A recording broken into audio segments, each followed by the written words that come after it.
ডিমের বাটি ভাপা আমার বাড়ির সবার পছন্দের একটা অন্যতম সেরা রেসিপি। আর এটা তৈরি করতে কিন্তু খুব বেশি সময় লাগে না, অথচ খেতে হয় অত্যন্ত সুস্বাদু। নমস্কার বন্ধুরা, গীতাস রান্নাবান্নাতে আপনাদের সবাইকে স্বাগত।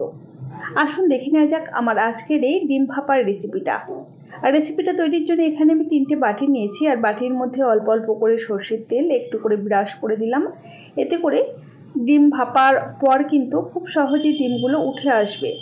এবারে একটা একটা করে ডিম ফাটিয়ে আমি এই বাটির মধ্যে দিয়ে দিচ্ছি। অল্প অল্প করে লবণ ছড়িয়ে দিচ্ছি। দিয়ে দিচ্ছি কাঁচা লঙ্কা কুচি। এখানে আমি কাঁচা পাকা 2 রকমের লঙ্কার ব্যবহার করলাম, এতে একটু দেখতে বেশি সুন্দর লাগবে। কেউ চাইলে একরকমও ব্যবহার করতে পারেন, অথবা গোলমরিচের গুঁড়োও ব্যবহার করতে পারেন। এবারে ডিমগুলো ভাপিয়ে নেওয়ার জন্য গ্যাসে একটা কড়াই বসিয়ে 1 বাটি জল দিলাম, আর কড়াইটা যাতে কালো না হয়ে যায় 1 টুকরো পাতিলেবু দিয়ে দিলাম। এবারে একটা ছিদ্রওয়ালা থালা এর উপরে দিয়ে এই যে ডিমের বাটিগুলোকে বসিয়ে দিচ্ছি।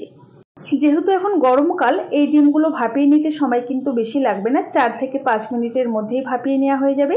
এবারে ঢাকাটাকে বন্ধ করে হাই ফ্লেমেই ভাপিয়ে নিচ্ছি। মোটামুটি 4 থেকে 5 মিনিটের মধ্যেই ঢাকাটাকে ওপেন করলাম।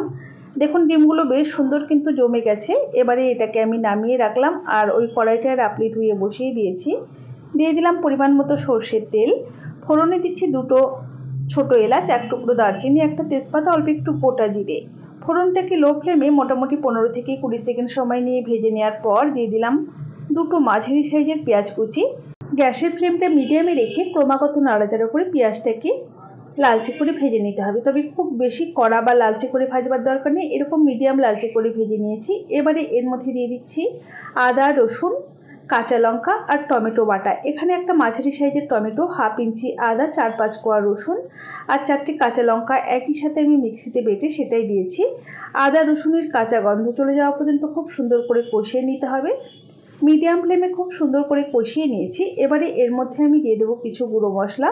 প্রথমেই সুন্দর একটা রঙের জন্য দিচ্ছি অল্প পরিমাণ একটু কাশ্মীরি লঙ্কার গুঁড়ো, একদমই 1 চিমটি পরিমাণ জিরে গুঁড়ো, 1/4 টিস্পুনের মতো ধনে গুঁড়ো আর 1 চিমটি পরিমাণ হলুদ গুঁড়ো, স্বাদ মতো লবণ দিয়ে প্রথমে একটু নাড়াচাড়া করে মিশিয়ে নেব।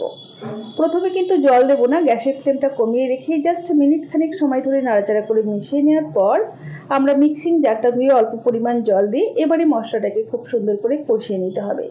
মশলা কষিয়ে নেওয়া যত ভালো হবে, রান্নার টেস্ট কিন্তু ঠিক ততটাই বেশি ভালো আসবে। দেখুন মশলার কালারটা চেঞ্জ হয়ে গেছে আর মশলা থেকে তেল ছেড়ে গেছে। এবারে গ্রেভির জন্য পরিমাণ মতো জল দিয়ে দিচ্ছি। আপনারা যতটা গ্রেভি রাখতে চাইছেন সেই বুঝেই জলের ব্যবহার করবেন।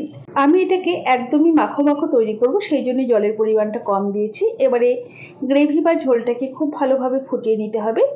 ঝোলটা ফুটে যাওয়ার পর ভাপিয়ে নেওয়া ডিমগুলো একে একে এই যে একটা চামচের সাহায্যে এভাবে তুলে দিয়ে দিতে হবে। দেখুন কি সুন্দর উঠে যাচ্ছে, আর দেখুন একটুও কিন্তু বাটিতে লেগে যায়নি। এভাবেই প্রত্যেকটা ডিম আমি তুলে দিয়ে দিচ্ছি। আপনি যদি আমার চ্যানেলের নতুন বন্ধু হয়ে থাকেন তাহলে অবশ্যই পাশে থাকা বেল আইকন সমেত আমার চ্যানেলটিকে সাবস্ক্রাইব করে নেওয়ার অনুরোধ রইল। দেখুন গ্যাসের ফ্লেমটা মিডিয়াম টু লোতে রেখে মোটামুটি 3 থেকে 4 মিনিট সময় নিয়ে ফুটিয়ে নিয়েছি। এবারে এর মধ্যে 1 পিঞ্চ পরিমাণ শাহি গরম মশলা গুঁড়ো দিয়ে একটু নাড়াচাড়া করে নেব, তারপর গ্যাসের ফ্লেমটা বন্ধ করে পরিবেশন করে দেব। আমার এই ডিমের বাটি ভাপা রেসিপিটা আপনাদের কেমন লেগেছে অবশ্যই আমাকে কমেন্ট বক্সে কমেন্ট করে জানাতে ভুলবেন না যেন। ভালো লাগলে অবশ্যই একটা লাইক করবেন আর বন্ধুদের সাথে প্রচুর প্রচুর শেয়ার করবেন। ডিমের এই বাটি ভাপা গরম ভাত এবং রুটি দুটোর সাথে খেতে কিন্তু অসাধারণ লাগে। তাহলে আজ এই পর্যন্তই। সকলে ভালো থাকবেন, সুস্থ থাকবেন। হাজির হয়ে যাব নতুন কোনো রেসিপি নিয়ে। ধন্যবাদ।